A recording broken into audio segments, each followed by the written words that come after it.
Punjab and cooperative bank यानी PMC bank घपला मामला थमने का नाम नहीं ले रहा है। बैंक पर लगाई गई पाबंदियों से नाराज ग्राहकों ने आज मुंबई बीजेपी दफ्तर में दाखिल होकर एहतजाज किया।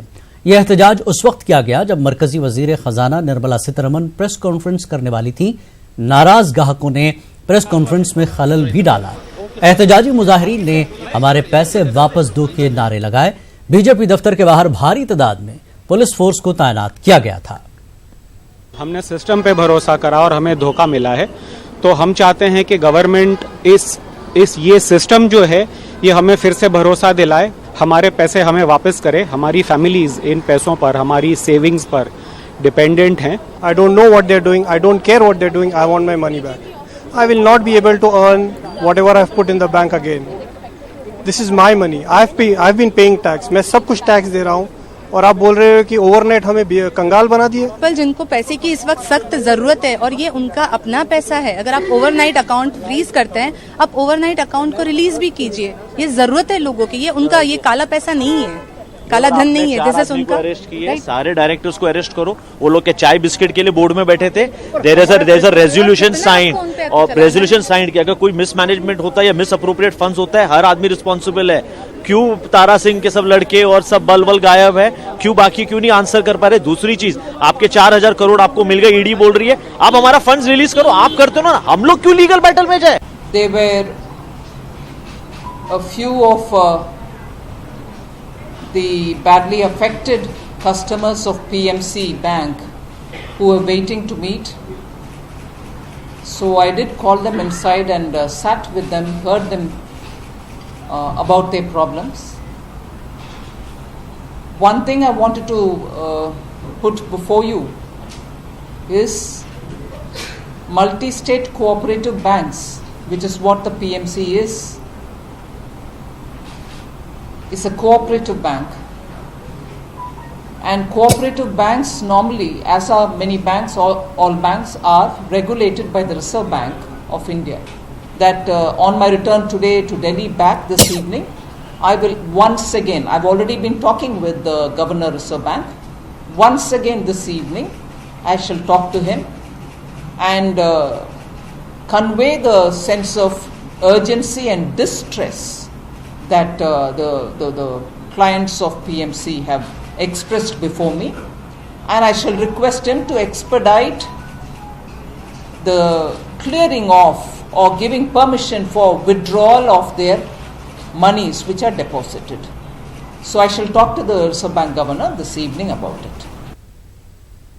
तो इस पूरे मामले पर बात करते हैं हमारे नुमाइंदे अमित राय हमारे साथ मुंबई से मौजूद है। अमित राय, बैंक का घपला होता है, खुद अपने पैसे से लोग जो है हाथ धो बैठते हैं, लेकिन बैंक की पॉलिसीज में कहीं ना कहीं बैंक के ग्राहक के लिए भी कुछ ना कुछ जो है उसका हक हो या उसकी उम्मीदें होनी चाहिए। ऐसा कुछ सरकार की तरफ से, आरबीआई की तरफ से, या फिर जो बैंक है पीएमसी या कोई भी कॉमन बैंक है, कोऑपरेटिव बैंक कहा जा रहा है कि वो इस तरह की चीजें वहां होती है, चलता है, सरकार उसके लिए जिम्मेदार नहीं है, आरबीआई जिम्मेदार है। तो क्या अब ग्राहक लाचार है? देखिए, निश्चित तौर पे आज जो देखने को मिला हमें बीजेपी दफ्तर के सामने की ये ग्राहक है जिनका पैसा जो है फंसा हुआ है, लोग परेशान हैं, लोग सरकार से गुहार लगा रहे हैं कि उनकी समस्याओं का जल्द से जल्द समाधान हो, उनके पूरे पैसे जो है उन्हें मिले। लेकिन अभी जब उनकी मुलाकात हुई निर्मला सीतारमण से, उन्होंने साफ तौर पर उनको ये बात बताई कि ये एक कोऑपरेटिव बैंक है और कोऑपरेटिव बैंक जो है वो आरबीआई की देखरेख में होती है और ये सीधे वित्त मंत्रालय जो है इस पूरे मामले में इन्वॉल्व नहीं हो सकता। लेकिन फिर भी वो बैंकिंग सेक्रेटरी से मुलाकात कर इस पूरे मामले की जानकारी लेंगी। मैं आपको बताऊं कि ये पूरा मामला जो है लगभग 6,500 करोड़ का घोटाला है, जिसमें एसडीआईएल जो कंपनी है उसका नाम सामने आया था कि एसडीआईएल ने अपने आप को दिवालिया घोषित कर दिया। उसके बावजूद जो है बैंक की तरफ से उन्हें हजारों करोड़ रुपए लोन दिए गए और जो उनके जो दस्तावेज थे, जो बहीखाता जो आरबीआई को सौंपा गया था, उसमें इस बात की जानकारी नहीं मिली थी। इसके बाद से ईडी ने मामला दर्ज किया और पीएमसी बैंक के जो एक्स चेयरमैन है वरेम सिंह और उनके जो एक्स एमडी हैं मिस्टर जॉय थॉमस, इन दोनों गिरफ्तारी हुई। उसके बाद एसबीआई के चेयरमैन और मैनेजिंग डायरेक्टर की भी गिरफ्तारी हुई और 3,500 करोड़ से ज्यादा की संपत्ति जो है ईडी ने सीज कर दी। लेकिन अब इस पूरे मामले में ग्राहक फंसे हुए, उनका पैसा जो है फंसा हुआ है, क्योंकि जब इस पर कार्रवाई की गई तो पहले सिर्फ ये तय किया गया कि 1,000 रुपए जो है आप सिर्फ निकाल सकते हैं, उसके बाद से उसकी लिमिट बढ़ा के 10,000 की गई, उसके बाद से 25,000। लेकिन इनका जो पैसा अभी पूरा बैंक में फंसा हुआ है, कुछ लोगों के घर पे शादी विवाह है, कुछ लोग घर पे लोग बीमार हैं, उसके लिए पैसों की जरूरत है, रोजमर्रा की आवश्यकताओं को पूरा करने के लिए पैसों की जरूरत है। अभी तक आरबीआई ने कोई ठोस कार्रवाई की है कि ग्राहकों को इत्मीनान दिलाया जाए, ग्राहकों की मदद की जाए, ऐसा कोई फरमान जो है आरबीआई की तरफ से नहीं आया अभी? आरबीआई की तरफ से सिर्फ एक सहूलियत दी गई कि जो उन्होंने शुरुआती दौर में 1,000 रुपए की जो लिमिट थी उसको बढ़ा के जो है 10 और 10 के बाद 25,000 कर दी गई कि आप 25,000 रुपए जो है निकाल सकते हैं। लेकिन उसके बाद उनकी साफ तौर पे कही इस पूरे मामले की जांच जो है ईडी कर रही है और ईडी जब तक किसी निष्कर्ष पे नहीं निकल जाती, क्योंकि हम आपको बताएंगे बैंक के भी उच्च अधिकारी अरेस्ट हुए हैं और एसबीआई कंपनी के डायरेक्टर, मैनेजिंग डायरेक्टर, ये सारे लोग जो है अरेस्ट हुए हैं। इनसे जो है लगातार गहन पूछताछ चल रही है और जब तक कोई निष्कर्ष निकल नहीं जाता तब तक इस बात का बिल्कुल भी नहीं कह सकते कि आखिरकार क्या निर्णय निकलेगा। तो आरबीआई की तरफ से भी अभी सिर्फ इतना किया गया है कि लिमिट बढ़ा के 25,000 कर दी गई है, इससे ज्यादा कुछ राहत अभी तक नहीं दी गई है। तो इससे लोग परेशान हैं। उनका साफ तौर पे कहना है कि आवश्यकताओं के अनुसार जो है पैसा उन्हें मिल नहीं पा रहा है। वर्षों से लोगों ने पैसा अपने जमा पूंजी जो है यहाँ पे जमा की है, लेकिन वो डूबती हुई नजर आ रही है। तो लोग परेशान है, लेकिन सिर्फ आश्वासन के अलावा जो है इन लोगों को अभी तक कुछ मिलता दिखाई नहीं दे रहा है। अमित, बैंक डूबता है, बैंक में सब घपला होता है, तो ग्राहक का पैसा क्यों डूबे? ऐसी कोई जो है कानूनी प्रक्रिया होनी चाहिए जिसकी जो है दूसरे जो बैंक है, नेशनल बैंक वगैरह, आरबीआई जिसको जारी देता है और सरकार भी कहीं ना कहीं उसमें जवाबदेही बनती है, तो ऐसी चीजों का जो है कोऑपरेटिव बैंक पर भी खदगन क्यों नहीं लगाई जाती? जैसा कि निर्मला जी ने कहा कि हमारा अमल दखल नहीं है, लेकिन हम फिर भी बात करेंगे, तो कितनी उम्मीद, कितनी राहत होगी ग्राहकों के लिए? देखिए, अब इस पूरे मामले में जब तक कोई निष्कर्ष निकल नहीं जाता तो कुछ कहना जो है लाजमी नहीं होगा, क्योंकि इसके पहले हमने देखा कि निर्मला सीतारमण साफ तौर पे कह रही हैं कि ये एक कोऑपरेटिव बैंक है और इसमें देखरेख जो आरबीआई करती है, सीधे जो है वित्त मंत्रालय इसमें इन्वॉल्व नहीं हो सकता। अब वहीं ग्राहकों ने भी इल्जाम लगाया है कि जब किसी बैंक को लाइसेंस दिया जाता है तो उसका पूरा कार्यभार जो है वो आरबीआई ही देखरेख करती है। तो क्या आरबीआई ने नियमों को देखा था? और इतने सालों से इस बैंक में ये भ्रष्टाचार चल रहा था, ऊपर बैठे जो डायरेक्टर्स हैं, जो चेयरमैन है, उन लोगों को जो है पकड़ा जाना चाहिए, क्योंकि हालांकि चेयरमैन और एमडी गिरफ्तार हुए, लेकिन उनका पैसा जो है ग्राहकों का उनसे वसूलना चाहिए, ऐसा इनकी मांग है। लेकिन इनका साफ तौर पे कहना है कि नियम के अनुसार जो है कार्रवाई की जा रही है, लेकिन जब तक पूरा निष्कर्ष निकल नहीं जाता और आरबीआई जो है किसी तरह की कोई पॉलिसी या तो मर्ज इस बैंक को किया जाए किसी बैंक से, या फिर इस बैंक को बंद करना है, या फिर आरबीआई जो है अपनी मैनेजमेंट कमेटी जो है इसको बिठा के इसको चलाएगी, किसी तरह का निर्णय जब तक निकल नहीं जाता तब तक इनकी समस्याओं का समाधान होता दिखाई नहीं दे रहा है। जी, बहुत बहुत शुक्रिया अमित इस पूरी जानकारी के लिए। बहरहाल ग्राहक इस वक्त मायूस हैं, लेकिन जैसा निर्मला सीतारमण ने कहा कि फिर भी हम बात करेंगे ताकि ग्राहकों को दुश्वारियां न हो। आरबीआई इसकी पूरी देखरेख कर रहा है, कुछ लोग गिरफ्तार हुए हैं, जांच जब तक मुकम्मल नहीं होती कुछ कहा नहीं जा सकता। आगे बढ़ेंगे। तेलंगाना में आरटीसी मुलाजमीन की हड़ताल आज भी जारी है। मुलाजमीन अपनी मांगों पर अड़े हैं और उन्होंने एहतजाज में शिद्दत लाने की धमकी भी दी। हुकूमत को यह धमकी दी गई है। बातचीत और मीटिंगों का सिलसिला भी जारी है। हड़ताली मुलाजमीन हुकूमत के तर्ज अमल और आरटीसी इंतजामिया के रवैये से नाराज हैं। मुलाजमीन की हड़ताल को मुख्तलिफ सियासी पार्टियों की तायद भी हासिल है। गुज़श्ता 6 दिनों से जारी हड़ताल की वजह से लोगों को भी मुश्किलात का सामना है। लोग अपनी मंजिलों तक पहुंचने के लिए प्राइवेट गाड़ियों, मेट्रो खदमात और एमएमटीएस ट्रेनों की खदमात हासिल कर रहे हैं। वहीं दूसरी जानिब आरटीसी हड़ताल के सबब दशहरे की छुट्टियों में मजीद 2 दिनों का इजाफा करने का आज बाज़ाब्ता ऐलान होने वाला है। रियासती हुकूमत ने दशहरा त्यौहार के पेश नज़र 13 अक्टूबर तक छुट्टी का ऐलान किया था, जिसे बढ़ाकर 15 अक्टूबर कर दिया जाएगा। 16 अक्टूबर से स्कूल और सरकारी दफातर अपने कामकाज का आगाज करेंगे।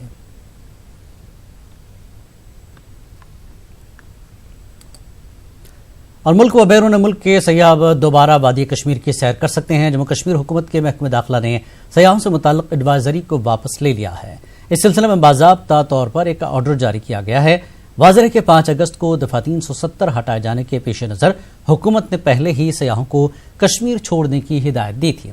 इस एडवाइजरी से सयाहती शोबे को काफी नुकसान पहुंचा है। सयाहती शोबे से जुड़े अफराद का कहना है कि सयाहों को निकाले जाने से उन्हें नाकाबिल तलाफी नुकसान हुआ है।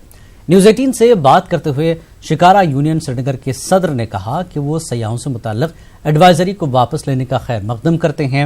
उन्होंने ताहम कहा कि सयाहों की आमद के लिए मोबाइल और इंटरनेट सहूलियात को बहाल करना लाजमी है। बाद कश्मीर को फिर से सयाहों के लिए खोल दिया है, यानी पिछले 2.5 महीने से जो एडवाइजरी लगाई गई थी उसे अब हटा दिया गया है। पिछले 70 दिन से सख्त बेरोजगारी की मार झेल रहे यहाँ सयाहत से वाबस्ता लोग, उनके दिलों में कुछ उम्मीद तो जागी है, लेकिन कई सवालात हैं। हमारे साथ इस वक्त मौजूद है शिकारा यूनियन के सदर वली मोहम्मद भट्ट साहब। आप बताएं कि सरकार ने जो ये एडवाइजरी हटा दी है, अब क्या आप तैयार हैं? किस तरह की उम्मीदें हैं सयाहों के आने से? जो एडवाइजरी इन्होंने हटाया है, पहले इन्होंने एडवाइजरी निकाला कि आप यहाँ से जाइए। टूरिस्ट यहाँ से जाने के लिए तैयार ही नहीं थे।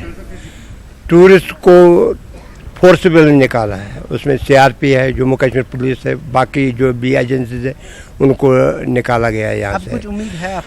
अभी जो एडवाइजरी इन्होंने निकाली कि आप सयाह है, हम वेलकम करते हैं सयाहों को इधर आने के लिए, क्योंकि यहाँ टूरिज्म हमारी बैकबोन है। हमारा रोजगार टूरिज्म पर ही इधर है। हम चाहते हैं टूरिस्ट ज़्यादा से ज़्यादा यहाँ आए। जो ये 70 दिनों में टूरिस्ट इतना था इधर कि किसी को कोई फुर्सत ही नहीं था। हम चाहते हैं टूरिस्ट आना चाहिए, मगर जो हमारा नुकसान हो गया है उसकी भरपाई कौन करे। हम चाहते हैं ये भरपाई भी होना चाहिए और टूरिस्ट रोज़ बरोज़ आना चाहिए। हम वेलकम करते हैं उनको, मगर जो उनकी फैसिलिटीज़ है, इंटरनेट का है वो तो है ही नहीं इधर, मोबाइल फैसिलिटीज़ नहीं है, वो है ही नहीं। ट्रांसपोर्ट बंद है, वो कहाँ से वो चाहते वहाँ से आएंगे। हम पहले फ़ोन, सबसे पहले वो घर को याद करेंगे कि घर में फ़ोन हम करेंगे कि हम श्रीनगर में सेफ है या गुलमर्ग में सेफ है या पहलगाम में सेफ है। तब भी वो जब उनके जेब में फ़ोन होगा, वो जब फ़ोन जेब में हो के भी आप उसको एसटीडी पे, एसटीडी कितने हैं यहाँ। हम चाहता है इंटरनेट खुला होना चाहिए, फ़ोन सर्विस खुला होना चाहिए और टूरिस्ट आए, हम उनको वेलकम करते हैं। ये थे शिकारा यूनियन के प्रेसिडेंट जो कह रहे थे कि जब तक न फ़ोन सर्विसेज और इंटरनेट सर्विसेज यहाँ पे बहाल हों तब तक बहुत मुश्किल है कि वो बुकिंग कर सकें और यहाँ पे टूरिस्ट का ये वेलकम करने के लिए तैयार हैं। जाहिर सी बात है कि जो सयाहों के रास्तों में अभी कांटे हैं, अभी कई जगहों पे कांटेदार तारें भी लगी हैं, यहाँ पे फ़ोन सर्विसेज नहीं है। सरकार ने कुछ इशारे ज़रूर दिए हैं कि फ़ोन सर्विस को बहाल किया जाएगा, मोबाइल सर्विस को, लेकिन जब तक इन ऐलानात को अमली जामा नहीं पहनाया जाएगा तब तक शायद ये ऐलानात तक ही महदूद रहेंगे। शब्बीर शाह के साथ शबीर अहमद, न्यूज़ 18 उर्दू, श्रीनगर। खबरनामे में एक बार फिर आपका खैर मकदम है। जम्मू कश्मीर के नौजवान तालीम के मैदान में आगे बढ़ना चाहते हैं। कश्मीरी नौजवानों का एक ग्रुप MBA की तालीम हासिल करने के लिए शहर बेंगलुरु आया है। इन कश्मीरी तलबा ने न्यूज़ 18 उर्दू की खबर देखकर आला तालीम के लिए मुफ्त दाखिला हासिल किया है। इन्होंने न्यूज़ 18 का खास तौर पर शुक्रिया अदा किया। मुल्क के IT शहर बेंगलुरु के ऑक्सब्रिज कॉलेज में 15 कश्मीरी तलबा ने MBA कोर्स में दाखिला लिया है। हाल ही में न्यूज़ 18 उर्दू ने ऑक्सब्रिज कॉलेज की खुसूसी पेशकश पर खबर नश्र की थी। जम्मू कश्मीर के हालात को देखते हुए इस कॉलेज ने वादी के 15 तलबा को MBA में मुफ्त दाखिला देने का बाकायदा ऐलान किया था और न्यूज़ 18 उर्दू पर इस खबर को देखने के बाद कश्मीरी तलबा ने कॉलेज की इंतजामिया से राब्ता किया और अब कश्मीर के मुख्तलिफ इलाकों के 15 तलबा को बेंगलुरु के इस कॉलेज में 2 साला MBA कोर्स में एडमिशन मिल गया है और तलबा ने न्यूज़ 18 उर्दू का बेहद शुक्रिया अदा करते हुए कहा कि आखिरी मरहले में उन्हें MBA कोर्स में दाखिल होने का सुनहरी मौका मिल गया है। मैंने न्यूज़ 18 उर्दू का ये न्यूज़ देखता था, शाम की टाइम मैंने देखा नीचे ऐसे free admission, no donation, no admission, no registration चल रहा था, तो मैंने वो देख के घर वालों से बात की तो एडमिशन के लिए आ गए बेंगलुरु। तो एडमिशन हो गया है? हाँ, एडमिशन हो गया। 25,000 रजिस्ट्रेशन ले लिया, रेस्ट ऑफ द थिंग्स इन्होंने फ्री दिया, और हमें अपना रहने के लिए खुद करना है, एकोमोडेशन हो गया। या definitely we want to study. मैं तो सीए कर रहा हूँ, घर में बहुत टेंशन चल रही है, तो उसकी वजह से मैंने सोचा कि मैं स्टेट छोड़ के अदर स्टेट में स्टडी करूं। हम घर पे थे तो न्यूज़ 18 पे आया था कि मतलब ऑक्सब्रिज कॉलेज है बेंगलोर में, उसमें एडमिशन्स एमबीए के लिए फ्री दे रहे, तो उसको सुन के हम यहाँ पे आए एडमिशन लेने। हम लोग 15 लोग आए हैं कश्मीर से, और हम लोग 10 दिन पहले आए हैं यहाँ पे। हाँ, बहुत खुश है, क्योंकि इस टाइम सबको पता है कश्मीर में क्या हालात है, तो उसकी वजह से हमारा एक ईयर वेस्ट होने से बच गया। एडमिशन में जो हमारा एक ईयर फिर से वेस्ट होता, वो हमारा सेव हो गया। यहाँ पे आकर मिली, यहाँ पे कि सेटिस्फाई हो गया यहाँ पे कि नहीं अच्छा है, यहाँ पे कॉलेज की फैसिलिटी सबसे बड़ी बात है वो यहाँ पे अच्छी है, प्लस जो हमारे लिए सिक्योरिटी है वो सबसे बड़ी बात है हमारी कश्मीरी गर्ल्स के लिए, वो भी हमें यहाँ पे मिली। तो उसी के अकॉर्डिंग फिर पेरेंट्स भी सेटिस्फाई हो गए उससे, तो उन्होंने हमें यहाँ पे आने के लिए permission the. So I request all the students of Kashmir, you have to join the hands of, I just say you can go other states and enjoy your study. Yeah. Oxbridge college के director doctor मंजूर अली खान ने कहा कि कश्मीरी नौजवानों के लिए मुफ्त दाखिलों की खबर न्यूज़ 18 उर्दू पर नश्र होने के बाद ही वादी के कई तलबा ने कॉलेज की इंतजामिया से राब्ता किया। में न्यूज़ 18 उर्दू में कश्मीरी स्टूडेंट्स के लिए फ्री एडमिशन का जो दिया है, उसका आज डेट के हिसाब से हमने 15 बच्चों को जो फ्री दिया था वो आज कंप्लीट कर लिया हमने। हम बहुत शुक्रगुजार हैं। कश्मीर के तकरीबन हर डिस्ट्रिक्ट से बच्चे आए हैं, बहुत अच्छा रिस्पांस रहा इस बार। वाज़ेह है कि कश्मीर से ही ताल्लुक़ रखने वाले डॉक्टर मंजूर अली खान और एजाज अली खान ने बेंगलुरु में 1997 में ऑक्सब्रिज कॉलेज कायम किया।